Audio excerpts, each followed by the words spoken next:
This is part 2. The content that was covered in part 1 is grayed out, and in part 2 we'll be covering internal validity and construct validity. And then, because these videos can only be 15 minutes long, external validity will be covered in part 3. The concept we're going to talk about is that of internal validity. And internal validity pertains to this idea of establishing whether a relationship is causal. So an example is that of this question of, does smoking cause lung cancer? What we want to establish is that what we're measuring is people who have previously smoked. We can establish that they've previously smoked and they were then diagnosed with lung cancer.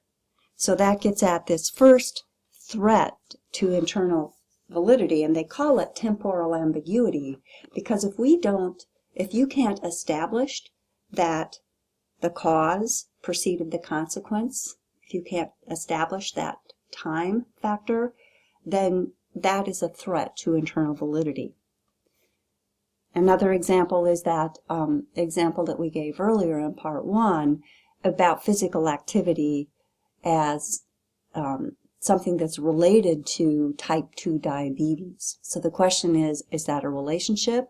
Or if you want to establish causality, you would have to be looking at physical activity that occurred before that diagnosis of type 2 diabetes. The next threat is that of selection, and this pertains to biases that can occur when you select your study groups, if that's something that's in your study. And this is a good example here. This is actually an example from Pollitt and Beck. And so let's say you're studying women in two groups. One, a group of women who have infertility problems, and another in women who have given birth. And you note that there are differences in depression between these groups. And let's say depression is one of the things you want to study.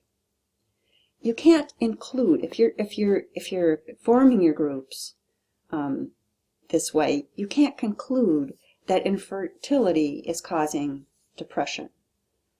Why? Because you have this temporal ambiguity. You selected these participants after they already were diagnosed as having infertility. And if you wanted to look at depression, you'd have to select those groups before they attempted to become pregnant and measure depression at that point in time before they became pregnant. The next bias is that of history. And history pertains to an event that occurs while your study is in progress and while you're collecting data. And the potential of that event to have an influence on your dependent variable. Have an influence that might mean then that there's something going on other than that independent variable that could have an effect on your study results. So for example, let's say you're studying the sleep position that mothers use when they put their infants to bed, when they lay them down in the crib. And while you're collecting data on sleep position among mothers, there's a big news release on a landmark study that was done that called into question that position that's being recommended for infants. And you would just need to be aware that that historical event of that news release could have an effect on your dependent variable.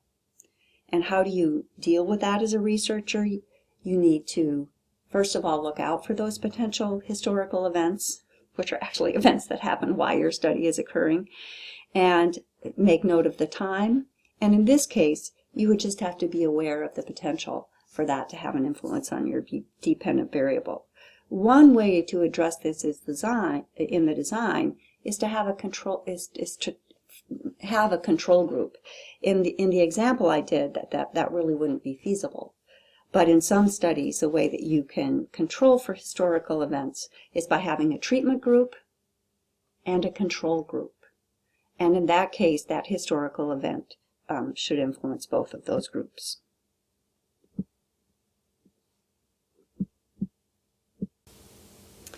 A confounding variable is a variable that influences a dependent variable, but it's not measured or otherwise controlled for in a study. And what this means is it could have an effect, but if you're not measuring it, then you can't account for it. And what that means is it has this potential to create a lot of noise, or to mean that your study result really isn't valid because you don't know the degree to which that's being influenced by this confounding variable. So, for example, let's say you're looking at this relationship between coping style and depression. But evidence suggests that this relationship could be influenced by age. And if you aren't accounting for age in your study, then you're not sure the degree to which age might be influencing your measures. So this is important to think about as a DMP student at this point in time, because you're going to be starting to search the literature. And one of the things you need to be aware of as you're doing this is these other variables that might be influencing those variables that you want to study. So and as you read that literature, what that means is not only do you pay attention to studies that include, let's say, those 2 or 3 variables that you're interested in, but as you're reading those studies, you need to make note of other variables that come into play in having an effect in those studies, and keep track of those. Sometimes we do have confounding variables that we need to consider that aren't showing up in the literature, but often they are showing up in the literature because other researchers have thought about those possible effects. So there are various ways, and what's important is that there are various ways that we can control for these variables when we design a study and the methods we're using. So the easiest way is sometimes to control for them in your statistical analysis, and certain analysis methods allow you to do that. Another way is to control for them when you do your sampling. And that means sometimes just narrowing your sample to exclude the potential influence of that confounding variable. So let's use this example of age. So if we have an age range, let's say people in their early 20s to early 30s, where there's a pretty consistent relationship between coping style and depression within that age range, you could use sampling methods that include that age range and exclude people that aren't in that age range.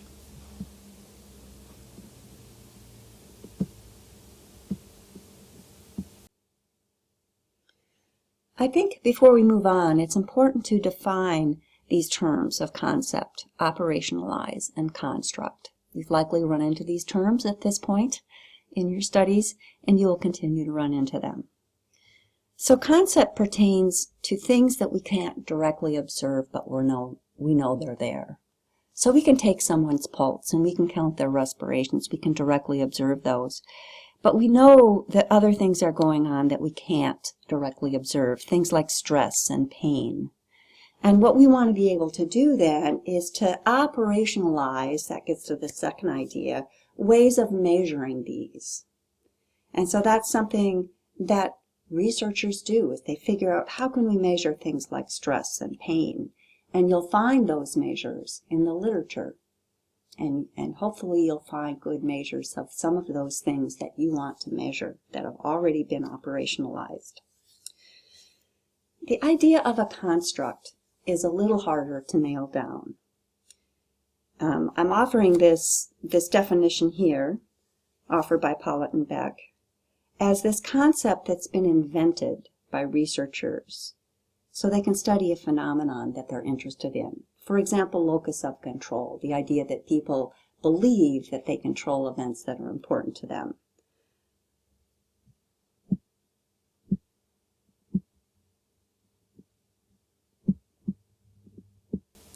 So here we're going to talk about construct validity more broadly as it pertains to these many elements that are in a study that need to be considered.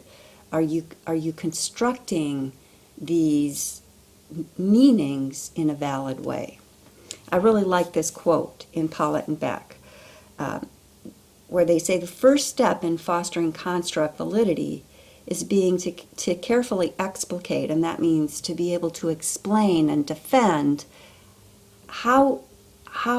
what is the treatment, what are these outcomes, in what setting is it, and what's your target population, how are you constructing those? So let's give an example here.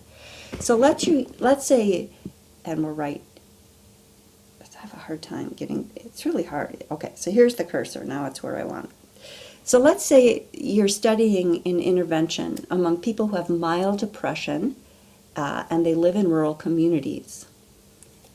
So here you have this construct of mild depression and rural communities. So how are you defining mild depression, and how are you including in your target sample those people who fit that definition of mild depression? And can you defend how you're defining that based on the literature? Same for rural communities. How do you include people who live in how you've defined a rural community and exclude people who don't live in a rural community? Because there's often shades of gray in how those things are defined. So this is another thing that you should be paying attention to as you read the literature and become interested in variables you want to study, and think about those settings in which you'll do them, potentially interventions that are being used. So think about these things and pay attention to how those are being constructed in the literature that you're reading. And those are things that you need to be recording. It'll save you a lot of work later on to have those, to make note of those things.